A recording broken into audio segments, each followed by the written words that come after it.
Assalamualaikum warahmatullahi wabarakatuh. Selamat pagi teman-teman. Bagaimana nih kabar kalian semuanya? Alhamdulillah sehat.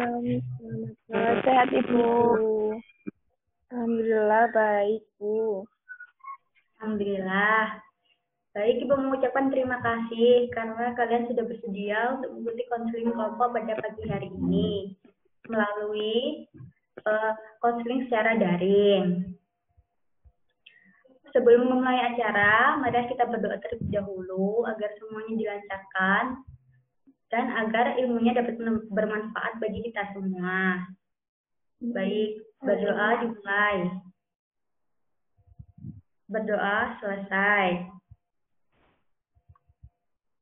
Terima kasih. Nah, teman-teman, kalian kan anak baru ya, baru kelas 10. Jadi belum pada kenal kan semuanya? Belum. Ya Bu, Belum belum. ya.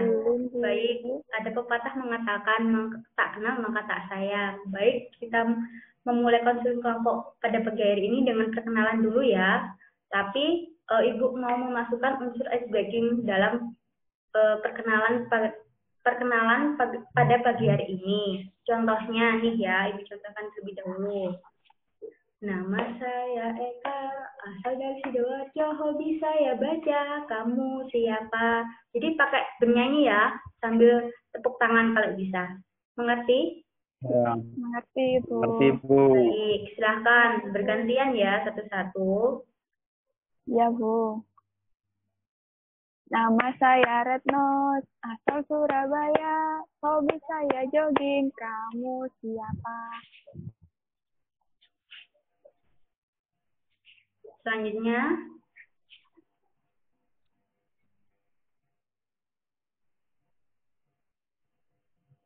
teman-teman, ayo selanjutnya siapa? Nama saya Jacob, asal NTT. Hobi main gitar, kamu siapa?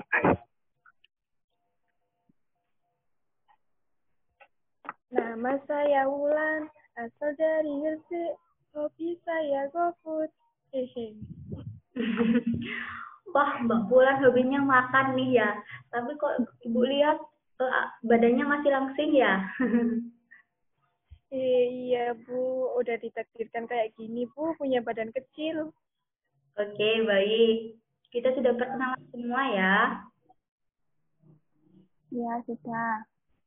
Sudah Bu. Selanjutnya, Ibu akan menjelaskan sedikit konseling kelompok itu apa sih?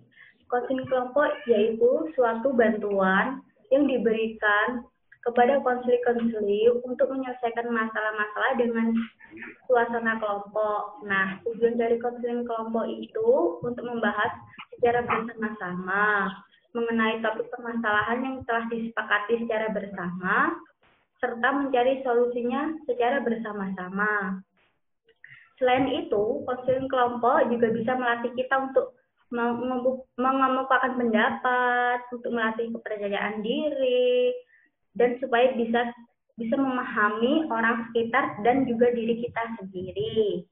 Paham? Paham Ibu. Paham Bu. Baik, nah sesuai dengan judul yang tertera dalam poster, yaitu Success is no accident, maka tujuan dari konseling kelompok ini yaitu yang pertama untuk membantu konseling mengemukakan pendapatnya secara percaya diri. Terus yang kedua membantu konseling mewujudkan dirinya menjadi manusia seutuhnya agar mencapai kebahagiaan hidup di dunia dan di akhirat. Dan yang ketiga, yaitu masing-masing konselor dapat memahami dirinya lebih baik.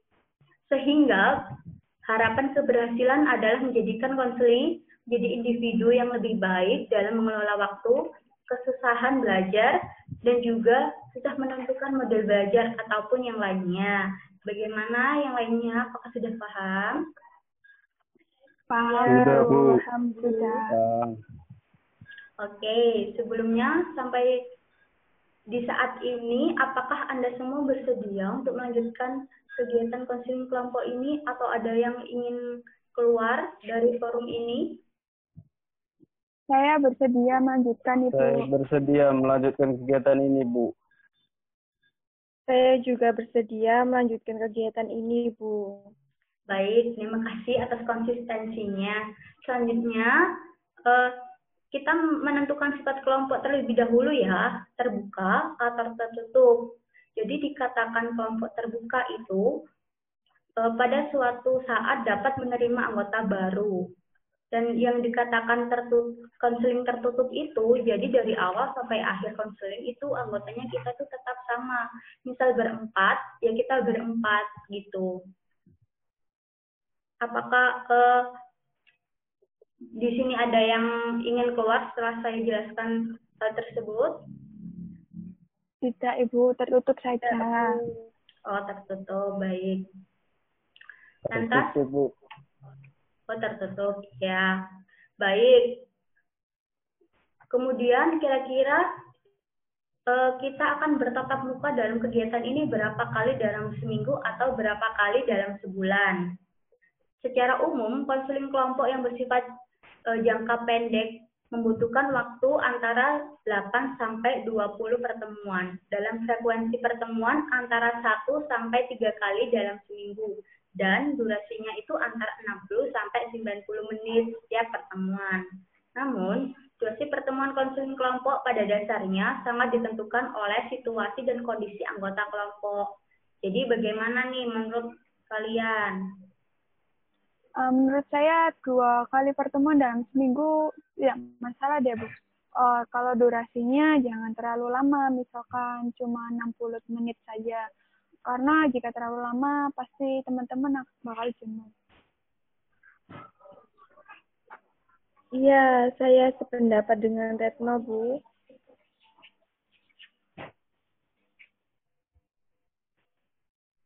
Baik, lalu tempat pelaksanaan konseling kelompok ini berhubung masih pandemi corona, jadi kita lakukan secara daring aja ya. Iya, setuju, Iya, Bu. Bu. Setuju, Bu. Oke.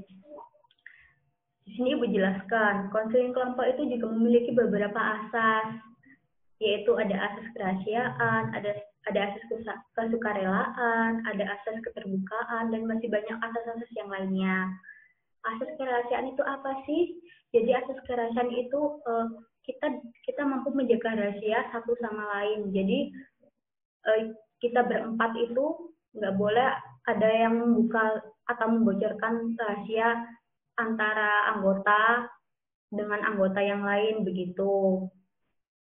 Terus asas keterbukaan itu yaitu kita tuh tidak boleh tertutup, jadi kita tuh menceritakan masalahnya dengan sejujur-jujurnya dan juga dengan lapang dada, tidak ada paksaan dari siapapun.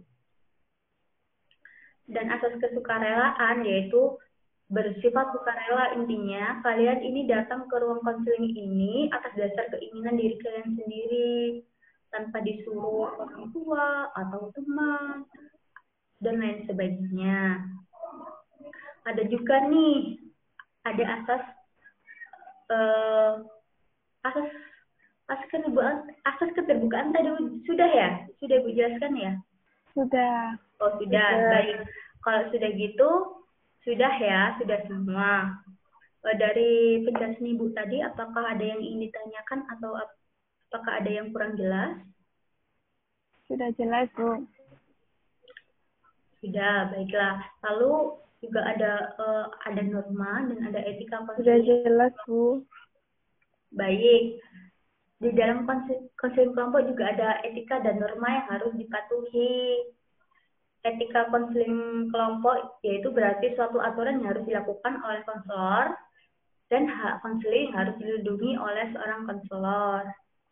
Terdapat 4 etika penting. Yang pertama yaitu ketika proses konseling berlangsung, konselor wajib bertanggung jawab terhadap konseli dan dirinya sendiri. Dan yang kedua, konselor harus bisa menjaga rahasia konseli. Yang ketiga, konseli berhak mendapatkan informasi yang mengenai konseling dan mereka akan menjalani itu, seperti informasi mengenai hasil yang dicapai atau efek samping dari konseling ini. Dan yang keempat itu, konseling kelompok mengharapkan seorang konselor itu harus aktif dalam memberikan arahan-arahan pada anggota konseling kelompok dengan menjelaskan mengenai beberapa komitmen yang disepakati oleh anggota kelompok. Seperti apakah konseling kelompok ini bersifat terbuka atau tertutup, terus apakah ini sebagai unsur paksaan atau tidak, seperti itu.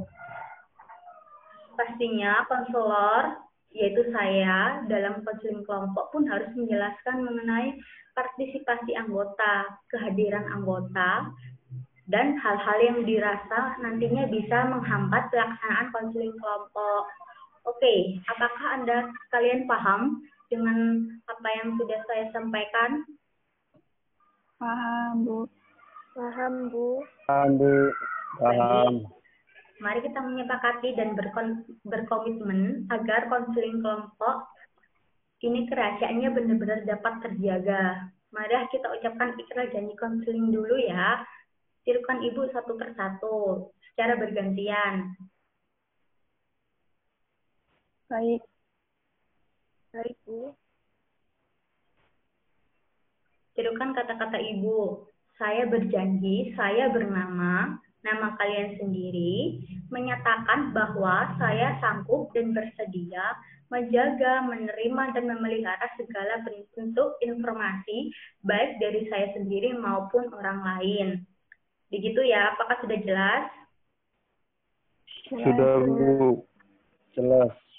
Oke, saya harapkan kalian bisa menjaga rahasia apapun yang kita bicarakan dengan konseling kelompok ini ya.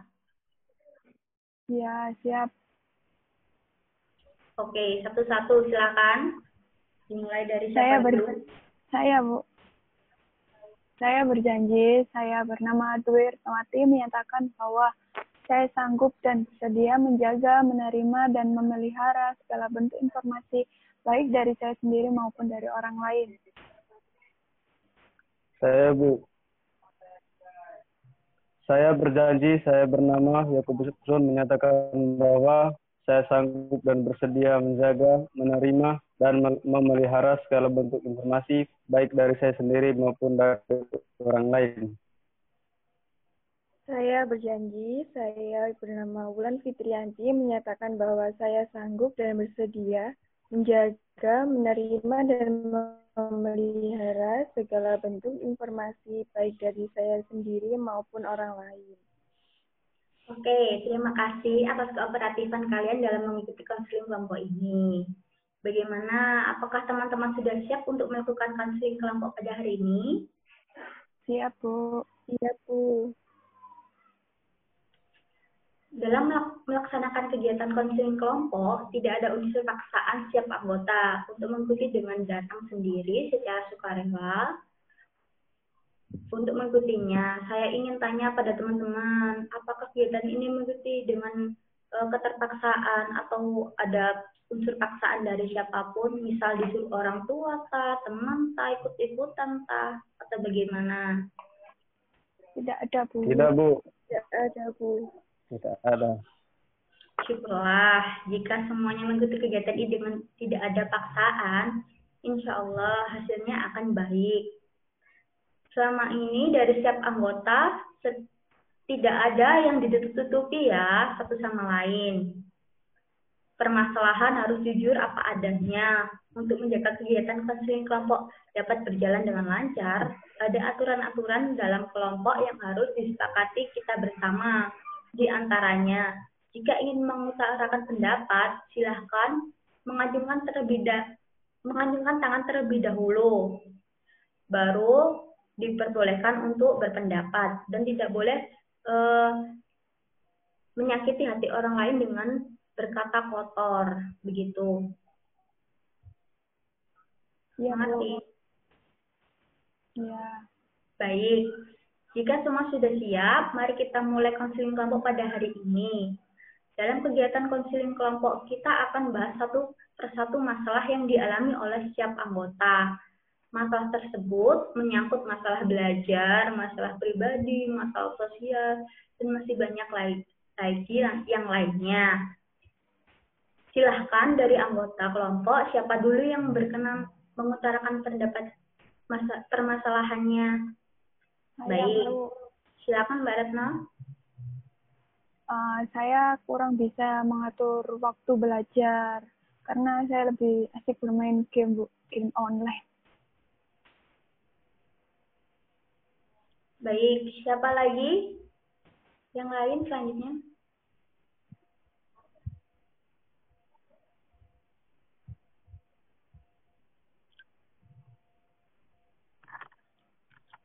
Maaf, Mas Dekos, mic-nya?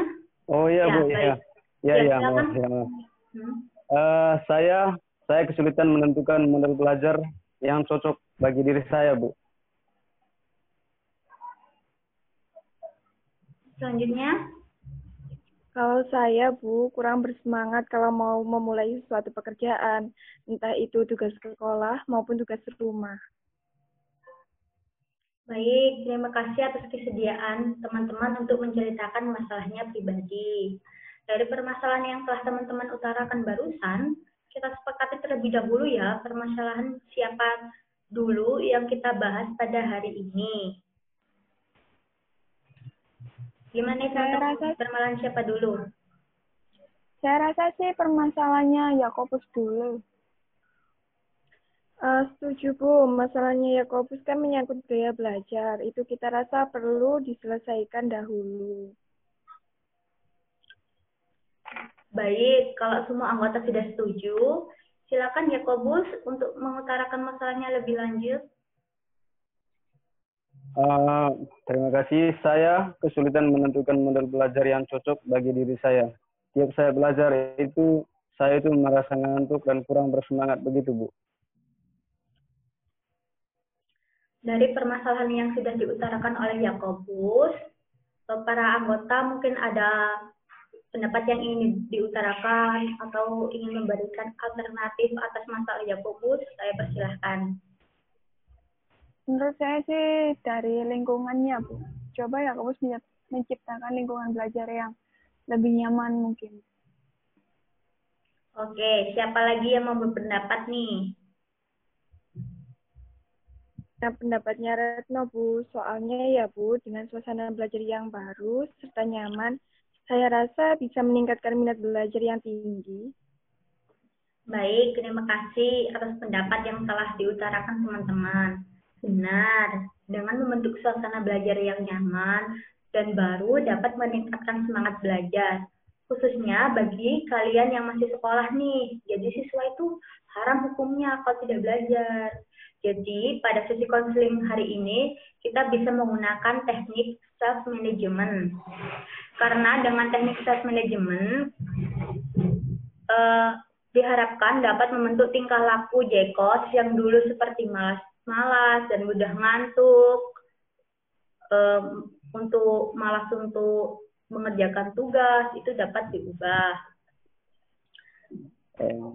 Maka dari pola hidupnya dulu, seperti waktu tidur yang cukup, terus makan makanan yang bergizi, terus jangan lupa berolahraga. Meskipun saat ini masih musim corona ya, jadi kalian tuh jangan malas-malasan. Iya, Bu. Tugas siswa itu kan belajar, dan siswa itu diharapkan untuk tidak gaptek teknologi pengetahuan. Belajar itu tidak hanya lewat buku aja loh, bisa juga lewat teknologi. Contohnya pada pagi hari ini kita belajar lewat teknologi kan? Iya, Bu. Nah, gimana nih yang lain? Apakah ada pendapat lagi? Untuk sementara ini tidak ada, Bu. Iya, Bu. Saya juga tidak ada, Bu. Baik, gimana dengan Saudara Yakobus? Apakah bisa diterima dan diterapkan setelah mengikuti konseling kamu pada pagi hari ini? Alhamdulillah, baik, Bu. Bisa. Baiklah, jika sudah jelas. Oh iya guys, kelihatannya waktu konseling kita pada pagi hari ini sudah hampir habis. Tetapi saya masih ingin bertanya kepada teman-teman, bagaimana perasaan setelah mengikuti kegiatan konseling ini? Senang, Bu, lega. Syukurlah, saya merasa lega kalau kalian semua senang dan dapat mengikuti dengan lapang dada. Oke, kita akan lanjutkan kegiatan konseling kelompok pada minggu berikutnya ya, di hari yang sama, dan tentunya dengan permasalahan yang berbeda ya. Oke, Bu. Oke, Bu, siap. Oke, Bu, siap. Baiklah, kita tiba di penghujung kegiatan. Saya ucapkan terima kasih kepada teman-teman sekalian telah bersedia berpartisipasi dalam kegiatan konseling kelompok pada hari ini. Marilah kita tutup dengan berdoa bersama agar ilmu yang kita terima dapat bermanfaat dan barokah bagi kita semua. Baik, kalau begitu biar saya ya yang memimpin doanya. Iya, Bu. Baik. Iya, Bu. Berdoa menurut agama dan kepercayaan kita masing-masing. Berdoa mulai. Berdoa selesai. Terima kasih atas waktunya teman-teman semuanya. Assalamualaikum warahmatullahi wabarakatuh. Selamat pagi. Waalaikumsalam. Selamat pagi, Bu. Terima kasih.